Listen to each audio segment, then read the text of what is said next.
አሰላሙ አለይኩም ወራህመቱላሂ ወበረካቱ። የተወደዳችሁ እንዴት ቆያችሁን? የሰኔ 30 2018 ሚንበር ኸበር ጀመረ። ፋይዛ መሐመድ ሚንበር ኸበርን የመራው ከናንተ ከተመልካቾች ጋር ቆያለሁ። እስከ ፍጻሜው አብራችሁን እንድትዘልቁ በአክብሮት የጋበዝኩ ለዕለቱ ከያዝናቸው ጉዳዮች መካከል አበይቱን አስቀድማለሁ። የ2019 በጀት 2.34 ትሪሊዮን ብር ሆኖ ጸደቀ።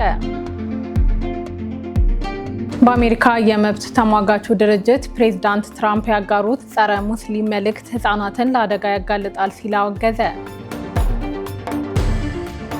ከ70 በላይ የብሪታንያ የፓርላማ አባላት በሁለት ከፍተኛ የእስራኤል ባለስልጣናት ላይ ማዕቀብ እንዲጣል የሀገሪቱን መንግስት ጠየቁ። የሚሉት የሚንበር ኸበር አበይት ጉዳዮች ናቸው። አብራችሁን እንድትቆዩ በድጋሚ እየጋበዝን ወደ ቀዳሚው ኸበር አልፋለሁ። የ2019 በጀት 2.34 ትሪሊዮን ብር ሆኖ ጸደቀ። የፌዴራል መንግስት የ2019 በጀት 2.34 ትሪሊዮን ብር ሆኖ ጸድቋል። በጀቱ የጸደቀው ዛሬ ማክሰኞ ሰኔ 30 2018 የህዝብ ተወካዮች ምክር ቤት 5ኛ ዓመት የስራ ዘመን 30ኛ መደበኛ ስብሰባውን ጠቅላይ ሚኒስትር አብይ አህመድ በተገኙበት ባካሄደበት ወቅት ነው። የፕላን በጀትና ፋይናንስ ጉዳዮች ቋሚ ኮሚቴ በምክር ቤቱ መደበኛ ስብሰባ ላይ የ2019 በጀት ዓመት የፌዴራል መንግስት በጀት ሪፖርትና የውሳኔ ሀሳብ አቅርበዋል። በዚህም መሰረት 2.34 ትሪሊዮን ብር ሆኖ የቀረበውን የፌዴራል መንግስት የ2019 በጀት ምክር ቤቱ በአብላጫ ድምፅ አጽድቋል። የጸደቀው ጠቅላላ በጀት ከ2018 በጀት ዓመት ጋር ሲነጻጸር የ411.6 ቢሊዮን ብር ወይም 21.3 በመቶ እድገት እንዳለው ተመላክቷል። ጠቅላይ ሚኒስትር አብይ አህመድ የ2018 በጀት ዓመት የመንግስት አፈጻጸምን በተመለከተ ከምክር ቤት አባላት ለተነሱላቸው ጥያቄዎች ምላሽና ማብራሪያ ሰጥተዋል። ከዚህ ጋር በተገናኘ መሐመድ ንጉስ አብዱ ዝርዝር አለው።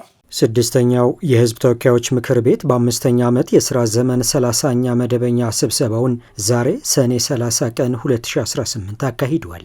በስብሰባው ላይ የተገኙት ጠቅላይ ሚኒስትር አብይ አህመድ ከምክር ቤቱ አባላት ለተነሱላቸው ጥያቄዎች ማብራሪያና ምላሽ ሰጥተዋል። ጠቅላይ ሚኒስትሩ በወቅታዊ የሀገሪቱ የጸጥታ፣ የትምህርት፣ የፖለቲካና የኢኮኖሚ ጉዳዮች ላይ ሰፊ ማብራሪያዎችን ሰጥተዋል። ጠቅላይ ሚኒስትሩ ካነሷቸው ጉዳዮች መካከል ከአንድ ሳምንት በኋላ የሚጀመረው የሀገራዊ ምክክር ጉዳይ ይገኝበታል። ጠቅላይ ሚኒስትሩ በንግግራቸው የኢትዮጵያ ሀገራዊ ምክክር ኮሚሽን የህዝቡን ሀሳብ አቀናጅቶ ለመንግስት እንደሚያቀርብ ጠቁመው መንግስትም ከቀረቡት ሀሳቦች ትምህርት በመውሰድና ሊሻሻሉ የሚገባቸው ጉዳዮች በጋራ በማጽደቅ ብሔራዊ መግባባትን እንደሚፈጥር ገልጸዋል። ሀገራዊ ምክክሩ ለዘመናት የተከማቹ ችግሮችን የሚፈታና አዲስ የጋራ ማህበራዊ ውል የሚፈጸምበት መሆኑን ጠቅላይ ሚኒስትሩ በማብራሪያቸው አስገንዝበዋል። አሁን የተገኘው የምክክር ዕድል ብዙዎች ዋጋ የከፈሉበት በመሆኑ ዕድሉን በአግባቡ መጠቀም እንደሚያስፈልግና ሰው በህይወት እያለ እውቅና ሳይሰጡ ሲሞት የማወደስ ክፉ አመል ሊቀየር እንደሚገባ አሳስበዋል። ምክክሩ በችኮላ እየተካሄደ እንዳልሆነና በጥንቃቄ እየተመራ መሆኑን የገለጹት አብይ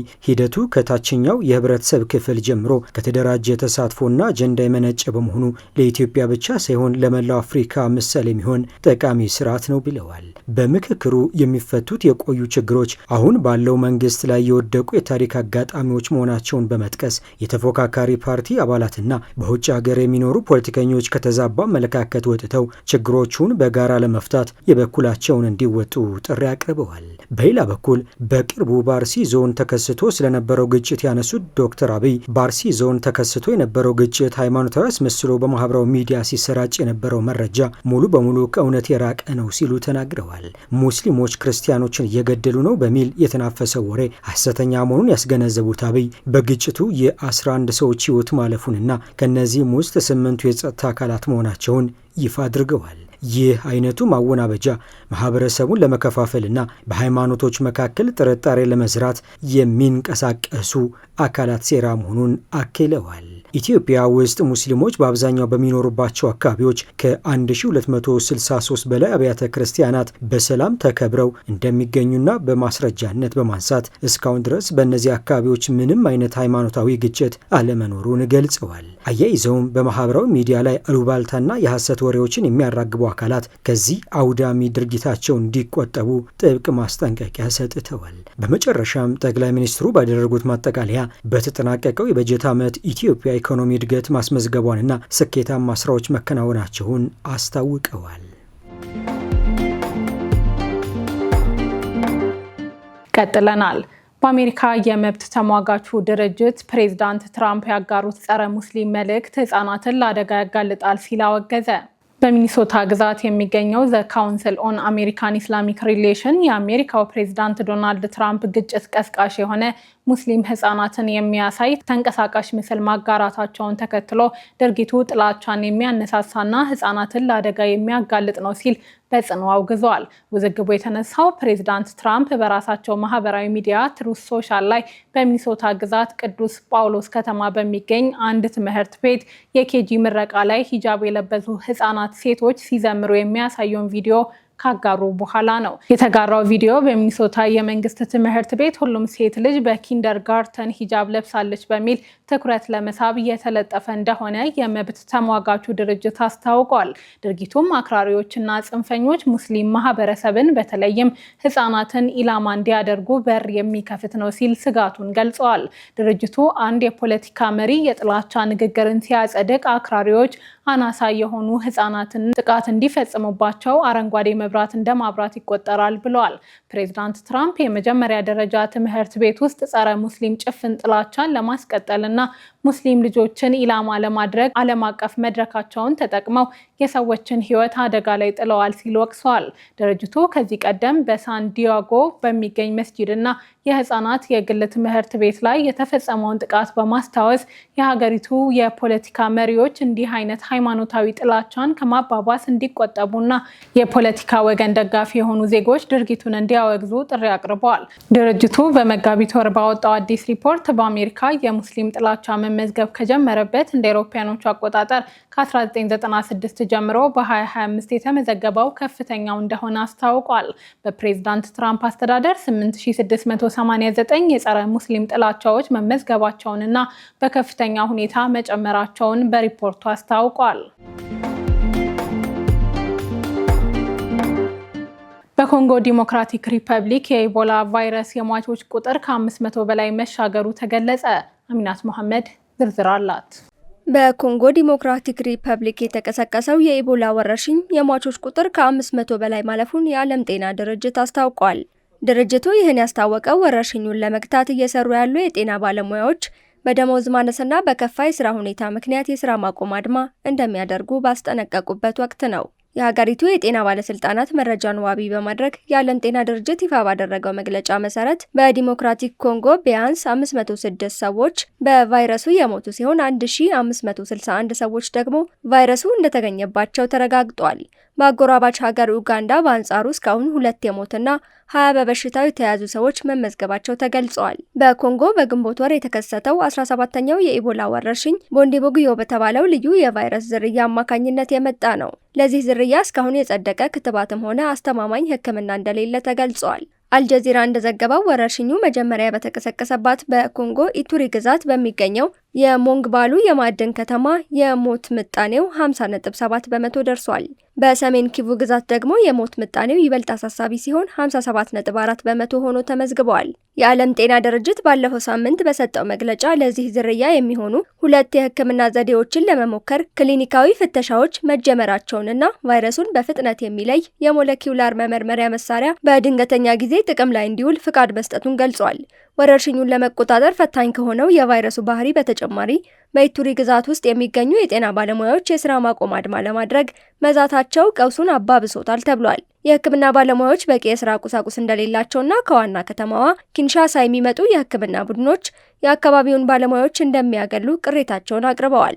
በተጨማሪም ቫይረሱ በተከሰተባቸው አንዳንድ የሰሜንና ደቡብ ኪቩ ግዛቶች አማጺው የኤም23 ቡድን የሚንቀሳቀስባቸው በመሆኑ የደህንነት ስጋት ለህክምናው ዘመቻ ሌላው እንቅፋት ሆኖ መቀጠሉ ተገልጿል። የዓለም ጤና ድርጅት እንደገለጸው የኢቦላ ወረርሽኝ የመጀመሪያ ወር እስካሁን በታሪክ ከተመዘገቡ ሁሉ የከፋ ነው። የተወደዳችሁ አሁን የተከታተላችሁ የምትገኙት ሚንበር ኸበርን ነው።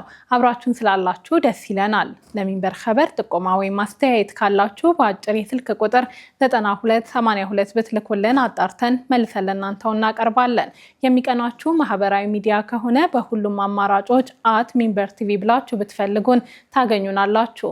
ድረገጻችንን www.minbertv.com ብትጎበኙ ደግሞ አዳዲስ መረጃ ታገኛላችሁ። አሁን ደግሞ የዕለቱን አብይ ጉዳይ እናስታውሳችሁና እንመለስ። የ2019 በጀት 2.34 ትሪሊዮን ብር ሆኖ ጸደቀ።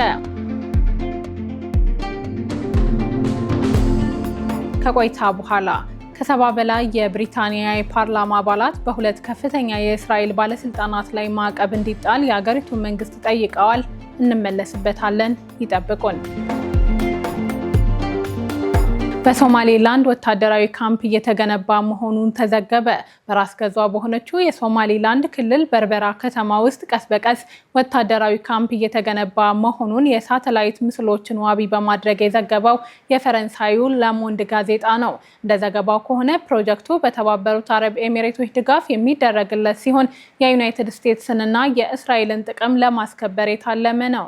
ጋዜጣው እንደገመገማቸው የሳተላይት ምስሎች ከሆነ ከጥቅምት ጀምሮ የበርበራ አውሮፕላን ማረፊያ መሰረተ ልማት ግንባታን ጨምሮ ቀጣይነት ያለው የማስፋፊያ ስራ እየተከናወነ ይገኛል። ይህ ስራ በደቡባዊ ቀይ ባህር መግቢያ አቅራቢያ በሚገኝ ስልታዊና በጣም አስፈላጊ በሆነ ስፍራ ላይ አዲስ ወታደራዊ ተቋም እየተገነባ መሆኑን የሚያመለክት ነው። ዘገባው አክሎም በርበራ በኤደን ባህረ ሰላጤ ላይ ካላት መልክዓ ምድራዊ አቀማመጥና በዓለም ላይ ካሉት ወሳኝ የባህር ላይ የንግድ መስመሮች አንዱ ለሆነው ለባባል መንደብ ቅርብ በመሆኗ ቀጠናዊና ዓለም አቀፋዊ ኃይሎችን ትኩረት ከጊዜ ወደ ጊዜ እየሳበች መሆኑን ገልጸዋል። እንደ ጋዜጣው ዘገባ ከሆነ ከተባበሩት አረብ ኤሚሬቶች፣ ከአሜሪካ ወይም ከእስራኤል በኩል የተሰጠ ይፋዊ አስተያየት የለም። እንዲሁም በጉዳዩ ላይ ከሶማሌላንድ ባለስልጣናትም ሆነ ከሶማሊያ ፌዴራላዊ መንግስት የተሰጠ ይፋዊ ምላሽ አልተገኘም። በርበራ በኤደን ባህረ ሰላጤ በእስያና በአውሮፓ መካከል ከፍተኛ የዓለም የንግድና የኢነርጂ አቅርቦት በሚያልፍበት በባበል መንደብ ማነቆ አቅራቢያ ስልታዊ ቦታ ይዛ ትገኛለች። ይህ መልክዓ ምድራዊ አቀማመጧ አካባቢው በቀጠናዊና ዓለም አቀፋዊ ኃይሎች መካከል የወታደራዊና የኢኮኖሚ ፉክክር ማዕከል እንዲሆን ማድረጉን ሚድል ኢስት ሞኒተር ዘግቧል። የተባበሩት አረብ ኤሚሬቶች ወደቡን የማልማትና የማስተዳደር ኃላፊነት ባለው በዲፕ ወርልድ በኩል በበርበራ ወደብ ላይ ለበርካታ ዓመታት ኢንቨስት ስታደርግ ቆይታለች። በተጨማሪም በተባበሩት አረብ ኤሚሬቶች በየመን በነበራት ወታደራዊ እንቅስቃሴ ወቅት እዚያ ያለውን ወታደራዊ ተሳትፎዋን መቀነሷን ከመግለጿ በፊት በበርበራ የሚገኙ ተቋማትን ለሎጂስቲክስ እና ለወታደራዊ ዓላማዎች ትጠቀምባቸው ነበር። ቤልጂየም ለፍልስጤም እውቅና ልትሰጥ ነው። ከድር ከማል ዝርዝሩን ያቀርበዋል። ቤልጂየም ለፍልስጤም እውቅና ልትሰጥ ነው። ቤልጂየም ፍልስጤምን እንደ ነጻ ሀገር በይፋ ለመቀበል ያስቀመጠቻቸው ቅድመ ሁኔታዎች መሟላታቸውን ተከትሎ ለፍልስጤም እውቅና ለመስጠት ዝግጅት መጀመሯን አስታውቃለች። የቤልጂየም የውጭ ጉዳይ ሚኒስቴር እንደገለጸው ሐማስ በጋዛ ሰርጥ ያለውን የአስተዳደር እርከን ለማፍረስ ከወሰነ በኋላ ሀገሪቱ ለፍልስጤም ግዛት መንግስት እውቅና ለመስጠት ዝግጅት ጀምራለች።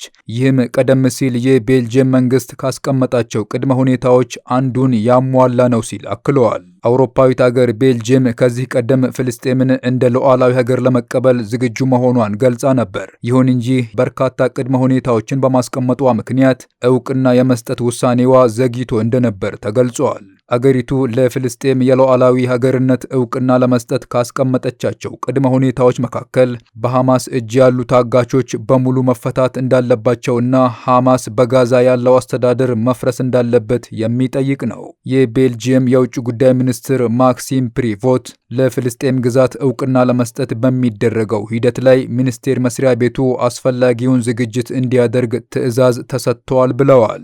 ሚኒስትሩ እንደገለጹት በዚህ ሳምንት በሚካሄደው የካቢኔ ስብሰባ ላይ የፍልስጤም የአገርነት እውቅና ጉዳይ ለውይይት ዝግጁ መሆን አለመሆኑ ግልጽ ባይሆንም ጉዳዩ በቅርብ ጊዜ ውስጥ ለቤልጂየም መንግስት እንደሚቀርብ ተስፋ እንዳላቸው ተናግረዋል። ለፍልስጤም የነጻ አገርነት እውቅና ለመስጠት ቀደም ሲል በመንግስት ተይዞ የነበረው አቋም የዘገየው የተቀመጡ ቅድመ ሁኔታዎችን የፍልስጤሙ ቡድን ሐማስ ተግባራዊ ሳያደርግ በመቅረቱ ነው ያሉት የውጭ ጉዳይ ሚኒስትሩ አሁን ላይ ሐማስ በጋዛ ያለውን አስተዳደር ለማፍረስ መወሰኑን በይፋ ስላሳወቀ የአገርነት እውቅና ለመስጠት ዝግጅት ተጀምሯል ሲሉ አስረድተዋል።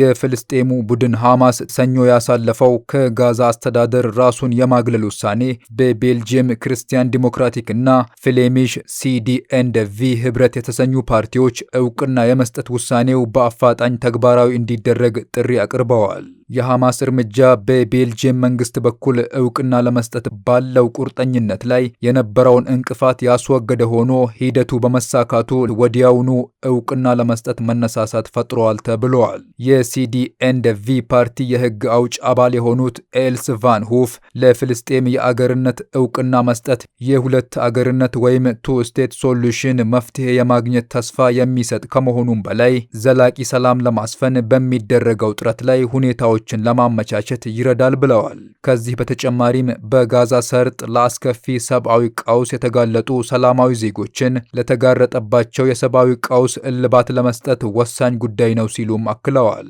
እንደ አውሮፓውያን አቆጣጠር ከ2007 ጀምሮ ለሁለት አስርተ ዓመታት ያህል ጋዛን ሲያስተዳድር የነበረው የፍልስጤሙ ሐማስ ራሱን ከጋዛ የመንግስት አስተዳደር መዋቅር በማፍረስ ስልጣኑን የሚያስረክበው የባለሙያዎች ስብስብ ወይም ቴክኖክራቲክ አካል ለሆነው የጋዛ አስተዳደር ብሔራዊ ኮሚቴ ነው። ከ70 በላይ የብሪታንያ የፓርላማ አባላት በሁለት ከፍተኛ የእስራኤል ባለስልጣናት ላይ ማዕቀብ እንዲጣል የሀገሪቱን መንግስት ጠየቁ። የብሪታንያ የፓርላማ አባላት የእስራኤል ጠቅላይ ሚኒስትር ቤንያሚን ኔታንያሁና በፍትህ ሚኒስትሩ ያሪቭ ሌቪን ላይ ማዕቀብ እንዲጣል ለብሪታንያ መንግስት ጥያቄ ማቅረባቸው ተገልጿል። የፓርላማ አባላቱ ጥያቄ የመጣው እስራኤል በወረራ በያዘቻቸው የፍልስጤም ግዛቶችና በቁጥጥሯ ስር ባደረገቻቸው ፍልስጤማውያን ንጹሃን ዜጎች ላይ ስልታዊና ታቅዶበት በሰነድ የተደገፈ ቶርቸር በመፈጸም ለደረሰው የአካልና ስነ ልቦናዊ ጥቃት ኃላፊነት በመውሰድ ተጠያቂ ሊሆኑ ይገባል በማለት ነው። የስካይ ኒውስ ሪፖርትን ጠቅሶ ሚድል ኢስት አይ እንደዘገበው ከተለያዩ የፖለቲካ ፓርቲዎች የተወጣጡ ቢያንስ 71 የብሪታንያ የፓርላማ አባላት ለሀገሪቱ የውጭ ጉዳይ ሚኒስትር ዩቪት ኩፐር በጻፉት ደብዳቤ ፊርማቸውን አሰባስበው አቤቱታቸውን አስገብተዋል። የፓርላማ አባላቱ ለውጭ ጉዳይ ሚኒስትሩ የጻፉት ደብዳቤ በስም የተጠቀሱት ሁለት ከፍተኛ የእስራኤል ባለስልጣናት በጋዛ ጦርነት ወቅት በፍልስጤማውያን ላይ ላደረሱት የሰብአዊ መብት ጥሰትና ለፈጸሙት ከባድ ወንጀል ማዕቀብ ሊጣልባቸውና ከዚህ አልፎም በወንጀል ሊጠየቁ ይገባል የሚል መልእክት የሰፈረበት ነው። ሁለቱ የእስራኤል ከፍተኛ ባለስልጣናት ላይ ማዕቀብ እንዲጣልና በወንጀል እንዲጠየቁ ለብሪታንያ መንግስት በደብዳቤ የጠየቁት የፓርላማ አባላቱ በፍልስጤማውያን ላይ የሚፈጸም ስቅይትን ጨምሮ የሰብአዊ በደልና የተለያዩ የመብት ጥሰቶችን በተመለከተ የተባበሩት መንግስታት ድርጅት የወጣውን ሪፖርት በመረጃነት ጠቅሰዋል።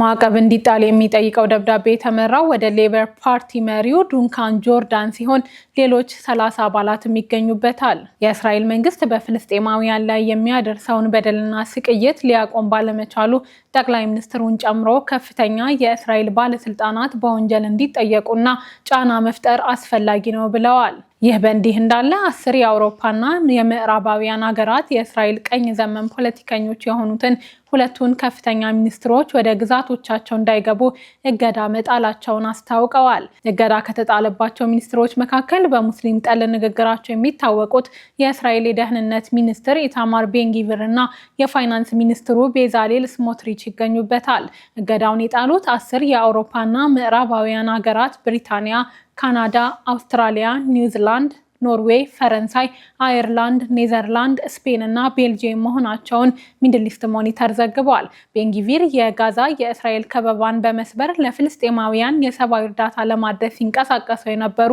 የመርከበኞች ቡድን አባላት በቁጥጥር ስር ከዋሉ በኋላ በደረሰባቸው በደል ሲሳለቅና ሲቀልድ የሚያሳይ ቪዲዮ በማህበራዊ ሚዲያ ማጋራቱን ተከትሎ ፈረንሳይ እንዳይገባ እገዳ ተጥሎበት ነበር። ውድ ተመልካቾች ለዛሬ ያዘጋጀነው የሚንበር ኸበር በዚሁ ተጠናቀቀ። ፋይዛ መሐመድ አብሬያችሁ ቆየሁ። ወሰላሙ አለይኩም ወራህመቱላሂ ወበረካቱ።